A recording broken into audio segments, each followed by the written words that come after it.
Hi everyone, welcome back to our channel. இந்த வீடியோவில் என்ன பார்க்க போகிறோம் அப்படின்னா, இட்லி குருமா எப்படி வைக்கிறது, ஒரு 2 பேருக்கு தகுந்த மாதிரி எப்படி வைக்கிறது அப்படின்னு சொல்லி பார்க்கலாம்.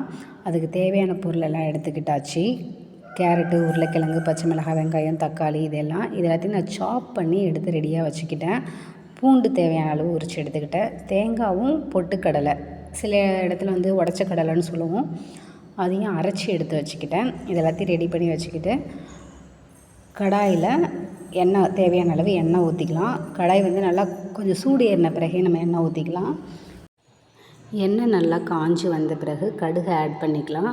கடுகு தேவையான அளவு சேர்த்துட்டு நல்லா பொரிஞ்சு நின்ன பிறகு கருவேப்பிலை சேர்த்துக்கலாம். பச்சை மிளகாய், பூண்டு இதெல்லாம் நம்ம எடுத்து வச்சுருக்கோம் இல்லைங்களா, அதையும் ஆட் பண்ணிவிட்டு தேவையான அளவு வெங்காயம் கட் பண்ணி வச்சுருக்கோம். அந்த வெங்காயத்தை ஆட் பண்ணி நல்லா வெங்காயம் பொன்னிறமாக வதங்கி வர வரைக்கும் நல்லா ஃப்ரை பண்ணிகிட்டே இருப்போம். பொன்னிறமாக வந்த பிறகு தக்காளி ஆட் பண்ணணும்.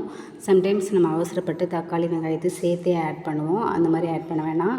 அதுக்கு கொஞ்சம் டைம் கொடுத்து பண்ணும்போது தான் அதுக்கான டேஸ்ட்டுமே நமக்கு கிடைக்கும். தக்காளி ஆட் பண்ணி நல்லா வணங்கின பிறகு காயெல்லாம் கட் பண்ணி வச்சுருக்கோம் பாருங்கள். கேரட்டு, உருளைக்கிழங்கு இது எல்லாத்தையும் அதில் சேர்த்துட்டு நல்லா எல்லாம் மிக்ஸ் ஆகி நல்லா வதங்கி வர அளவுக்கு நம்ம நல்லா கிண்டி விட்டுக்கிட்டே இருக்கணும். நல்லா வதங்கி வந்த பிறகு தேவையான அளவு தண்ணி சேர்த்து நல்லா கொதிக்க விடணும். அந்த தண்ணி எல்லாம் சேர்ந்து கொதிக்கும் போது இந்த உருளைக்கிழங்கு, கேரட்டு, பீன்ஸ் இந்த காய்களுமே நல்லா வெந்து வந்துடும். வெந்த பிறகு தான் நம்ம அரைச்சி வச்சுருக்கிற பொட்டுக்கடலை, தேங்காய் அந்த கலவையை சேர்க்கணும். மஞ்சத்தூள் லைட்டாக ஆட் பண்ணிக்கலாம். ரொம்ப அதிகமாக தேவையில்ல, லைட்டாக ஆட் பண்ணிவிட்டு நல்லா கிண்டி விட்டுகிட்டே இருக்கணும். பச்சை மிளகாய் சேர்த்துருக்கேன் அப்படிங்கிறதால லைட்டாக மிளகாத்தூள் சேர்த்துக்கிறேன். அதிகமாக சேர்க்கக்கூடாது. பச்சை மிளகாய் நீங்கள் சேர்க்கலைன்னா மிளகாத்தூள் தேவையான அளவு அதிகமாக சேர்க்கலாம்.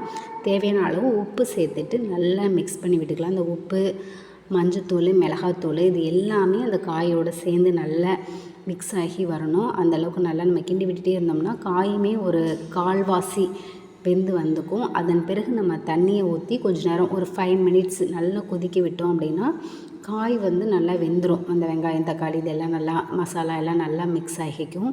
நான் வந்து மசாலா ஐட்டம்ஸ் அந்த சோம்பு, பட்டை இந்த மாதிரிலாம் ஆட் பண்ணலை. உங்களுக்கு தேவை அப்படின்னா நீங்கள் இந்த பூண்டு இதெல்லாம் ஆட் பண்ணுறீங்க இல்லையா, அதுக்கு முன்னாடியே நல்லா ஆட் பண்ணி ஃப்ரை பண்ண பிறகு நீங்கள் பூண்டு, பச்சை மிளகாய் இதெல்லாம் ஆட் பண்ணிக்கலாம்.